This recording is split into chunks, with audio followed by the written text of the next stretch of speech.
Ahoy! Kamusta mga Repa Pips? Magandang yaman sa inyong lahat. Sa video na to, magpapakantun tayo ng idea. Paano ka nga ba nagde-detect, predict, project?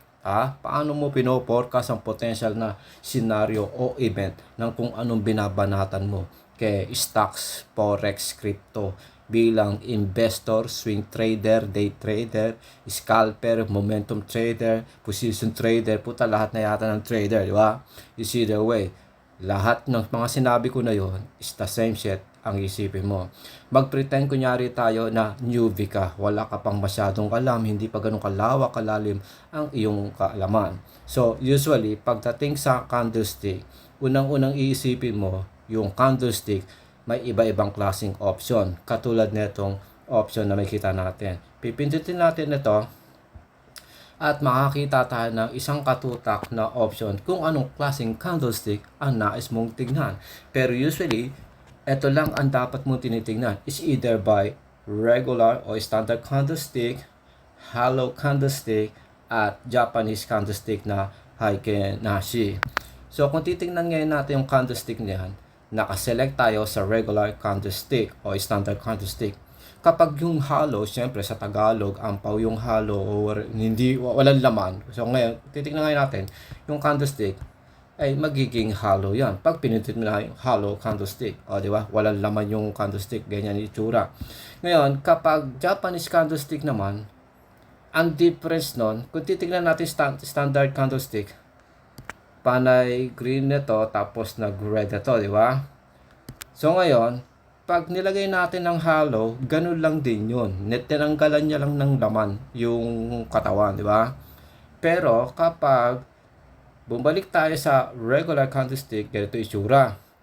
At kapag sinelect naman natin yung Heiken Nashi, mapapansin mo lahat ng red and green na yan magpipila-pila sunod-sunod panay red kung red o green yung candlestick kapag sinelect natin yung Japanese candlestick na Heiken Nashi. So makikita ngayon natin iba na itsura. Okay? So kung iisipin natin, ganyan yung Japanese candlestick, tapos regular candlestick ganito, may red and green, may negative and positive side. Tapos, ganun din sa may hollow, may negative and positive, negative, positive. Pero makikita ngayon natin, yung regular candlestick at yung hollow candlestick, pare-parehas may tinatawag na antenna na wink. Ang ibig sabihin ng wink ay rejection signal ke usapang bear signal or bull signal. So usually, ang bear signal and bull signal, ganito. Okay? Yung mismong bear signal, na rejection ng bearish signal, ganito. At yung rejection naman ng bull signal o bullish signal, ganito. Sa makatwid, bearish, ang pangit talaga sulat ko, tayo na kasi ang tulis bearish equivalent into reversal signal kapag ganito. At bullish bounce back signal kapag ganito. Okay, ganun lang kasimple pagdating sa candlestick. At yung topic natin dyan, everything about wink o yung antenna ng candlestick. Ano pa usually iisipin mo pagdating sa candlestick? Kaya naka-standard candlestick ka man o naka-hollow candlestick katulad na nakikita natin ngayon. Pero gawin ngayon natin, ibalik natin sa standard candlestick. Kung halimbawa doon ka sanay, you see the way. Hollow candlestick or regular candlestick, almost the same thing. May konting difference lang yun. Na kung saan ay kung ano nung klaseng paliwanag pa nun. Dito na lang tayo sa standard thinking. Okay. Sa candlestick, bukod sa mga wink na ngayon ay alam mo na record or sinyalis ng rejection ng bearish or bullish, rejection ng bounce back or ng reversal. Ang next mo namang iisipin, yung double top versus double bottom. Paano nga ba iisipin ang double top and double bottom? So, gawin ngayon natin, eto. Isa talaga na lang natin ang double top DT. At yung double bottom ay DV. Okay. Yung double top, ganito itsura. Yan. Pantay o halos pantay sa ulo ng candlestick, double top. Okay, double top. Pantay o halos pantay na ulo ng candlestick, double top. Kaya may wink or wala. At yung double bottom naman, ganito usually itsura ng double bottom. Ganyan. Yan yung mga double bottom. Pantay o halos pantay sa bandang paa ng candlestick. Double bottom ang tawag doon. Okay, ano ba naman to? Double bottom. Okay, kapag double bottom, sumakatwid, ito ay sinyalis ng bullish, aka bounce play na event scenario ang gagawin. Kapag sinabi mo naman double top o nakakita ka ng double top na sinyales, ito ay nagsisilbing bearish, aka reversal. So, alam mo na ngayon yung tungkol sa wink at ng double top and double bottom. I-level up pa natin mga repa pips, di ba? Tangina, nakiki-epal buraut ka lang dito, gagalingan na natin. Okay? So, pag-usapan naman natin yung idea, yung standard thinking ng FW tsaka RW. Ano ibig sabihin yan? Falling wedge. Teka ha. Ano yung ano natin dito? Ulitin natin to. Falling wedges. Rising wedges. Yan ang ibig sabihin ng FW, falling wedges, RW, rising wedges. So, gagamitin natin yung kanyang aka FW versus RW. Paano mo na-analyze yung mga ganun? Kapag pantay o halos pantay sa bandang ulo ng candlestick, kapag pantay o halos pantay, multiple candlestick sa bandang ulo, falling wedges.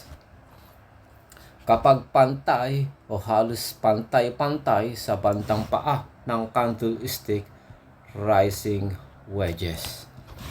At ibig sabihin ng falling wedges, edi parang katulad lang din ng bearish and bullish signal.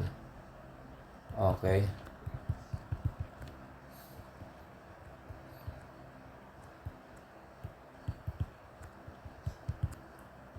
So, geto mo lang kasimple isipin.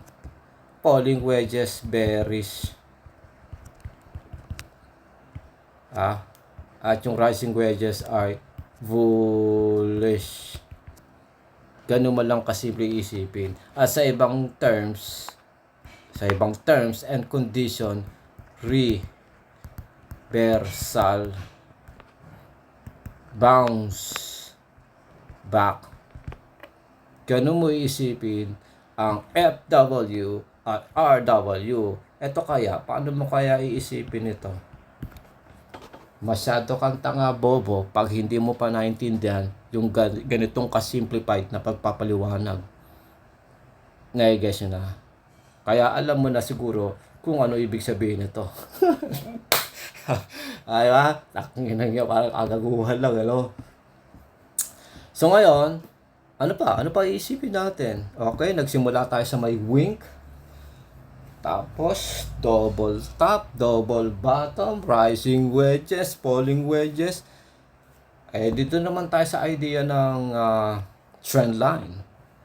So, kapag sumusulat ka ng trend line, kung saan ka nag-i-start, ang gagawin mo, pagpapantayin-pantayin mo lang yung kung saan ka nag-start. Kunyari, eto, high, higher high, higher high, higher trend line.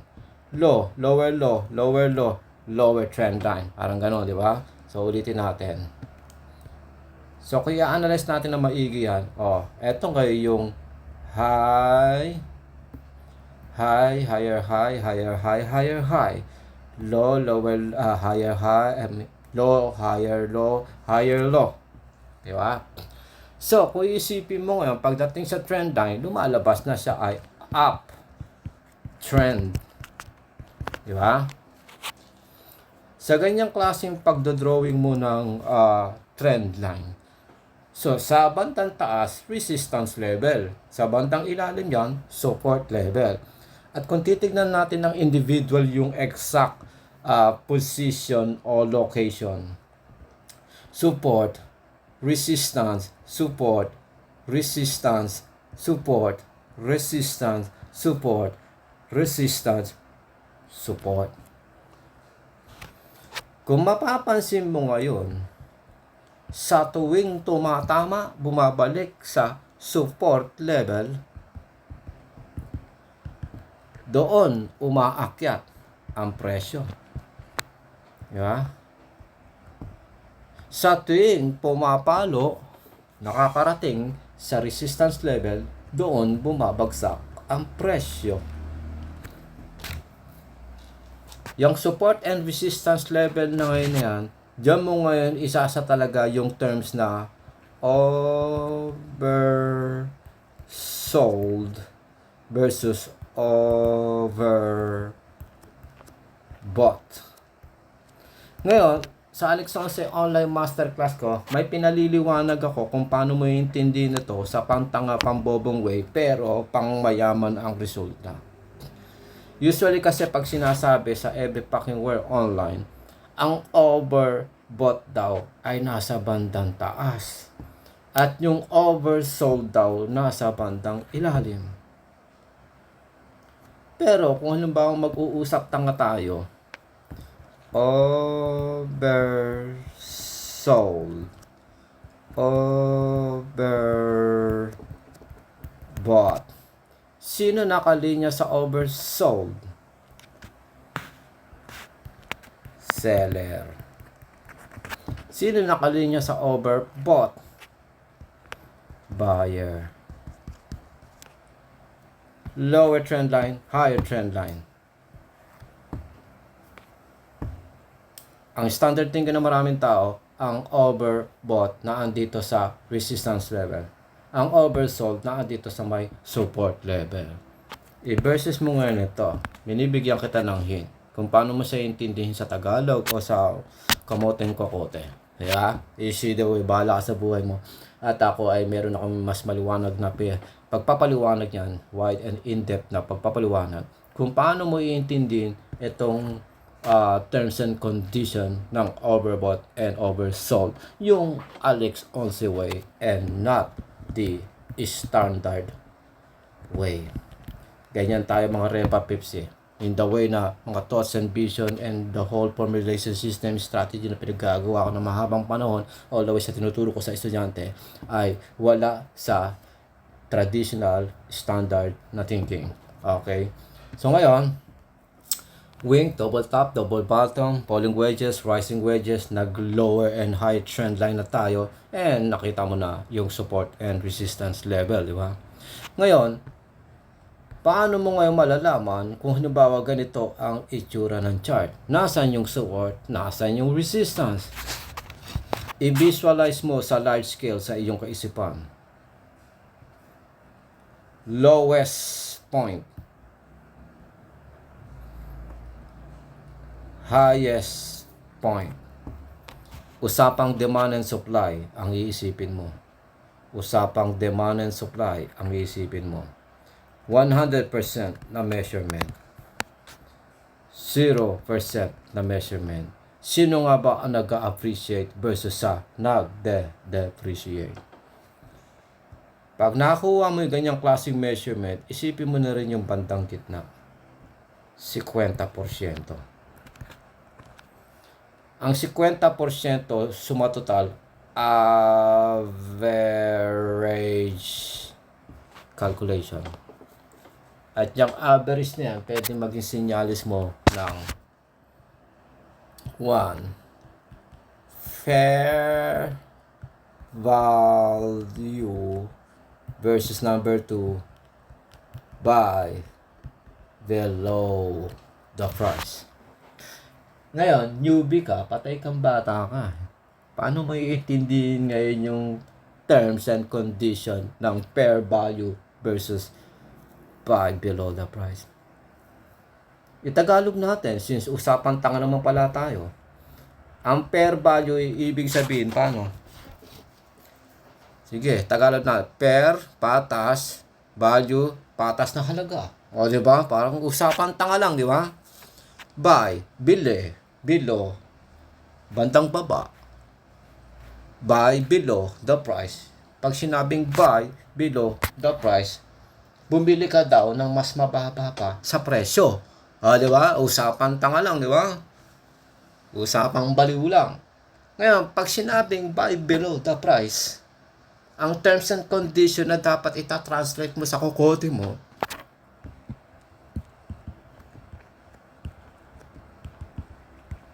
ayan ang suma total na tumpak na ibig sabihin ng buy below the price dapat sa'yo. Mambarat. Paano mo naman iisipin yung fair value? Pinaliwanag ko nga sa usapang tanga nga Nai-guess mo? Hindi ka ba naman tanga Kakapaliwanag ko pa lang Pag sinabing fair value, ano ibig sabihin ng fair? Patas. Value. Halaga. Patas na halaga. Paano mo siya iintindihan ngayon kung halimbawa ang tanga bobo ka? Patas na halaga, hindi masyadong too much. Hindi masyadong grabe. Hindi masyadong too much, hindi masyadong grabe. Ilagay pa natin sa term ng English. Hindi siya overpriced. Fair value. And tanong, tangina yan, paano mo ngayon malalaman if it's buy below the price or fair value? Doon na babagsak kung sinong Poncio Pilatong guro na gaya ko para maipalawanag sa kamote mong kokote. Paano mo siya iintindihin, uunawain, tatantuhin, at kung paano mga ba i-apply, implement yan bilang investor, day trader, swing trader, momentum trader. Paano mo maintindihan yan? Ayun na nga, anak ng puta. Sa aking masterclass, pinagtuturo ko yung mga ganyang klaseng kakaguhan, kabobohan. Tinuturo ko mga bagay na ganyan.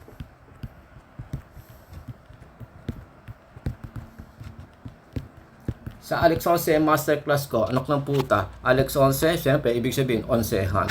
Lahat kayo mga 11. Ibig sabihin ngayon yan, yung online, sa online, tinuturo, whatever shit na mga wide and in-depth na tutorial video, mga material, mga one-on-one training share. Basta bahala sa buhay sa video ko.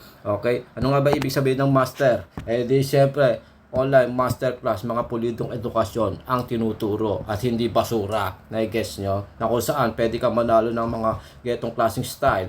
$20 pataas, pang tangang kita. $10 pataas, pang bobong kita per trade dyan. Kagaya ng isang katuta ko na live demonstration. Paano ko nanalo, paano ko natatalo, paano ko nag-trade and scalp sa palagong pepot, pang mahirap lang na kapital. Diba? So ngayon, okay, di nagkaroon ka na ng idea. Fair value versus buy below the price. Paano sa Tagalog? Ang tanong, paano mo naman ngayon ina-apply, implement yan? So, bigyan kita ng konting tip. So, nag-measure na tayo kanina at magme-measure ulit tayo. Okay? Magme-measure tayo. Gawin ngayon natin, magme-measure tayo. Etong Fibonacci, hindi tayo gagamit ng talagang actual na ibig sabihin o the whole shit ng Fibonacci. Gagamitin lang natin ito as tape measurement. Halimbawa, ito ang pinakamataas, 100%, at sa bandang kaliwa, yung pinaka 0% na measurement. Okay. So, yan yung mga measurements, 0% and 100%.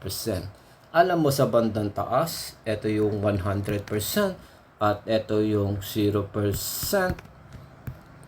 at ito yung 50%.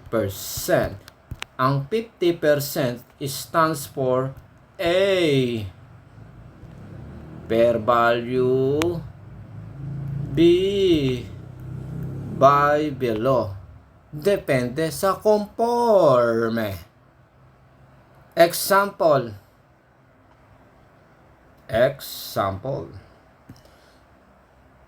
Okay.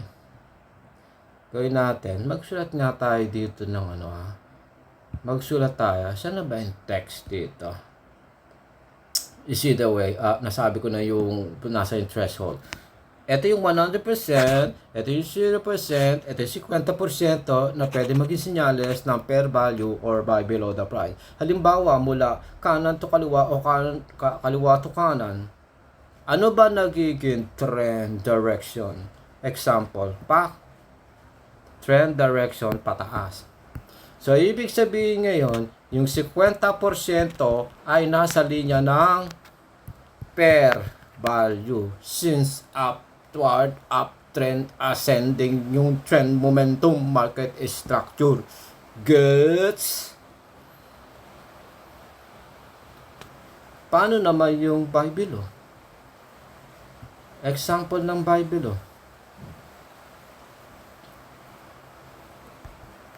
Example ng buy below. Halimbawa, ito na naman yung measurement natin. 100% versus 0% from the past transaction. Kunyari, ito yun, umakyat dito. Tapos, ito na nagiging kalakaran ngayon.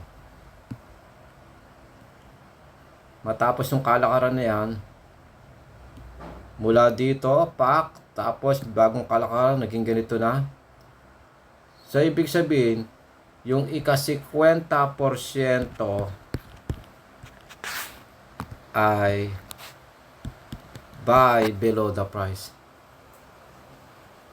Neges na.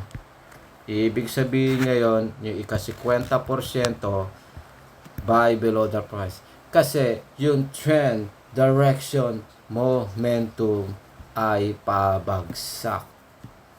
Yung 50% ngayon ay nagsisilbing buy below the price. Di alam mo na ngayon anong ibig sabihin ng FV versus BL. Di ba? Natatawa ako nga yung ilang panahon na nagsaseminar ako. Sir, ano ibig sabihin ng FB? Facebook? Kung tanga ka. Anong tanga puta. Okay. So, ayan. May rising wedges, falling wedges ka na. May double top, may double bottom ka na. May wing ka na. May higher and lower trend line ka na. At may fair value and buy below the price signal ka pa. Saan ka pa? Dito lang sa Alex 11 Special Pakanton. Ngayon, kung isipin natin, kung ito ang yung threshold na ating tinitignan, kunyari nag-a-analyze ka, nagba-backtesting ka, ang tanong, saan ngayon pupunta itong current market price na naglalaro sa 1.3050 average na kalakaran? Paano mo ngayon malalaman na kung itong current candlestick na to na pupunta rito sa 50%, pupunta rito sa ika-75% depreciation, o kaya pupunta dito sa ika-100% depreciation? So ito, yung ating Fibonacci, ginagamit lang natin as tape measurement. Nasa yung hangganang mataas at hangganang mababa. Ngayon, kung titignan ngayon natin, ito yung lower trend line, higher trend line yan. Alam mo na agad, ito yung support, ito yung resistance, ito yung support, ito yung resistance. Ito ngayon, yung current na candlestick, nasaan? Nasa considered na. Iko-considered mo nang nasa support level. Ang tanong, kailan nga ba siya magbabounce? Paano mo siya maintindihan? Kung magbabounce na ba siya or magpapatuloy na pumunta yung candlestick dito at tuloy yung wasakin yan at bumagsak all the way dito. Paano mo maintindihan na ganun yun? Di gato lang yan. Unang-una, nga, may usapang Alex 11 online masterclass. Kung gusto mo pa ng much wider and deeper, in-depth na pagpapaliwanag upang matuto ka ng whatever shit na mga nakikita mo rito, yan nga ang Pantantos Alex 11 online masterclass, di ba?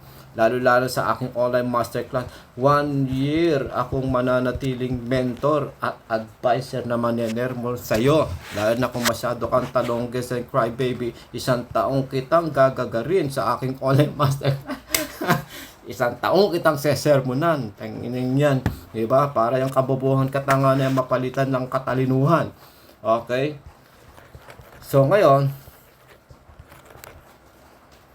dapat kasi matutunan nyo yung idea ng yung ganito. Mga ganitong klaseng salita.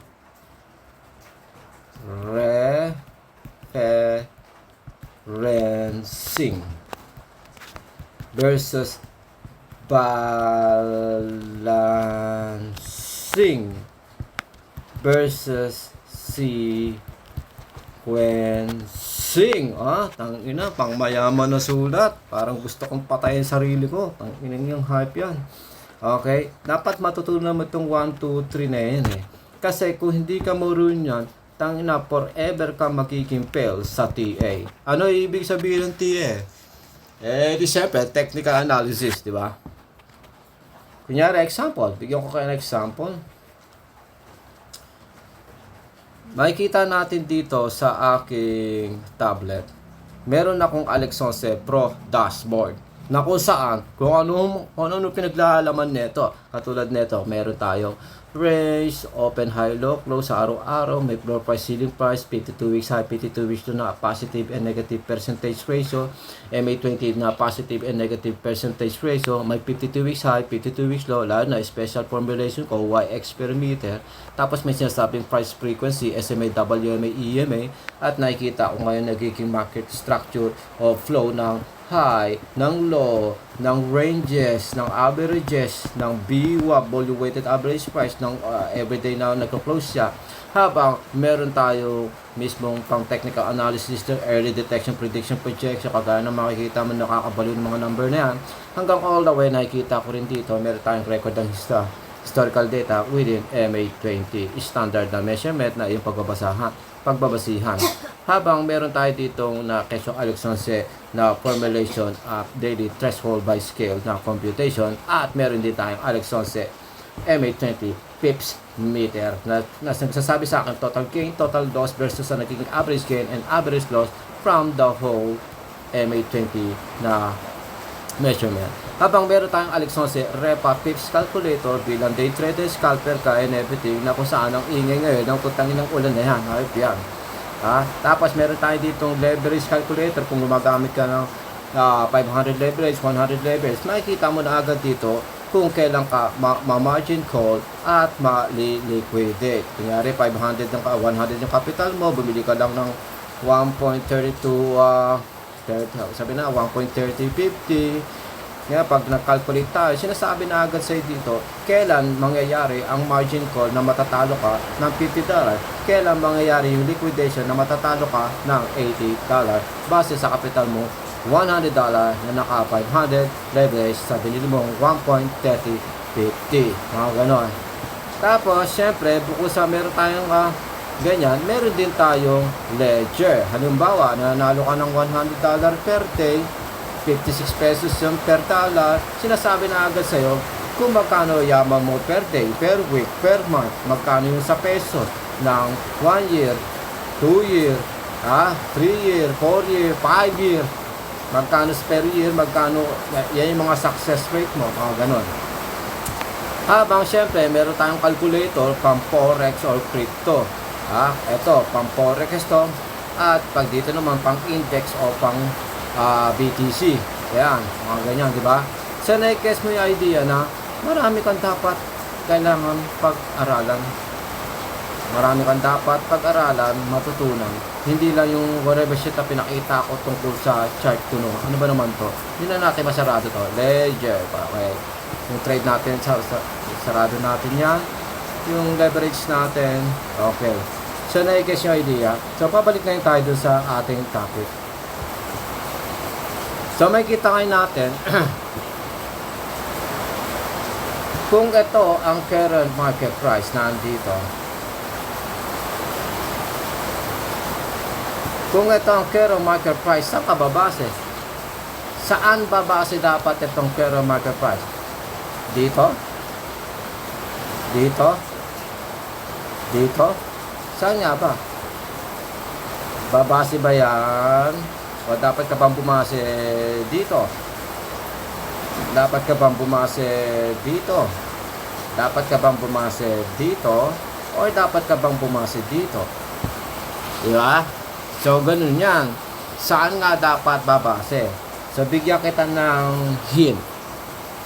Kaliwa to kanan o kanan to kaliwa sa chart. Ang iisipin mo,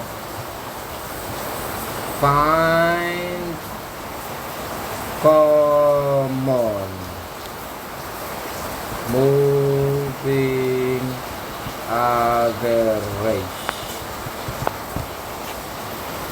Hanapin mo kung saan common na gumagalaw yung presyo. Speaking about moving average, anong namputa, lagyan na natin yung moving average. Click natin din sa formula, hanapin natin yung moving average. Pak! Yan, diskarte mo na ngayon yun. 1, 2, 3, 4, 5, kahit ilang moving average. Basta ang importante, yung mahalaga na marunong kang mamili ng duration na gagamitin mo. Kunyari, ito, pag namimili ka ng duration or ng length, sumunod ka sa standard, MA20. Okay? Lakayan natin yung kulay nito para makita mo. MA20 dapat ang susundan mo. So ngayon, pagdating dito, ang i-analyze mo, pagdating sa moving average escalator, kapag above, babagsak, kapag below, aakyat, kapag above, babagsak, kapag below, aakyat, above, babagsak, below, aakyat. Yeah? Ang tanong ngayon, anong position na to? Above or below? Naka-above. Ano ngayon ang potential? Kung naka-above, edi pupunta sa 50% na measurement. Di ba? Yun ang initial thinking mo. Yung dating average dito, nakalakaran, umakyat dito, bumagsak dito, umakyat dito, bumagsak dito, umakyat dito, na nagsisilbing too much supply signal. Kaya napakawala, naglulusaw. Diba? So, sa tuwing tumataas o bumabagsak ang presyo, lagi mo i-identify ng husto at least 4 levels of support and resistance level. Example, unang support, pangalawang support, ha? Unang support, pangalawang support, pangatlong support, pang-apat na support sa pataas. So ngayon, pwede mong balik na rin yan. Unang support natin, ito. Unang support natin, ito. Pangalawang support, ito. Pangatlong support, ito. Pangapat na support, ito. Diba? Ganun mo iisipin. Alam mo na agad, way in advance. Kapag above, babagsak. Kapag below, akyat. Above na naman to. Ano? Di ba bagsak? Kung lumalabas ang above pala ito, di ba bagsak? So, siyempre, una nating support, ito. Unang support. Pangalawang support, ito. Di ba? Assume expect mo na nga. Pagsalsalan mo na nga yung potential price yung babagsakan na yun. Kung alam mo palang above yan, ano magiging application mo?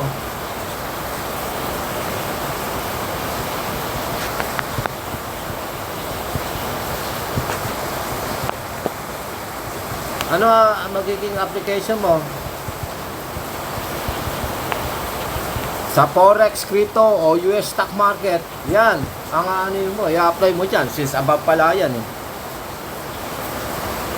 Kung ganito yung record, below, ano i-apply mo, di buy long.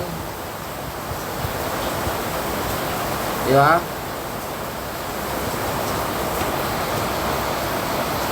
Sa mismong masterclass ko, nagtuturo ko ng much wider and deeper knowledge na hindi lang katulad ng nakikita, naririnig mo sa video na ito.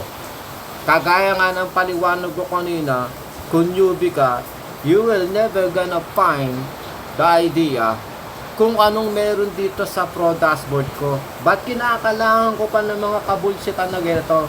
Ba't kinakailangan pa ng mga ganitong klaseng bullshit stock na to? Bakit? Ba't may ganito pa? Ba't kinakailangan ko pang isipin yan? Ba't may papaganito-ganito pa ako? Bakit? Ba't ko kinakailangan isipin yan? Bakit may ganito pa ako mga usapan? Bakit pa? Bakit? Lalo na to mga special formulation. Ba't kinakailangan ko pagdasahan to? Ano ba to? Ano ba to nakikita ko? Parang building na to. Na-gets nyo? So kung newbie ka, ala na, tangina, lost in the space yung utak mo. Hindi mo alam alin yung tama sa mali. Di ba? Pero ang importante ngayon, anak ng puta, nakapagpakanton tayo ng idea. Na keso, nga, no? Tangina, parang dami ko yata kinakalaman-malaman, Kunyari, example, eto, aalisin natin itong aking moving average na dito at lalagyan natin yan ng measurement katulad nito, which is ginawa kong formula o dashboard dito sa aking trading view. Yan, yan. Pinakita ngayon sa akin magkano ang highest and lowest sa loob ng MA20, magkano ang total difference or ranges nun, eto, at magkano naging average na kalakaran sa loob ng MA20, which is eto, 1.3111.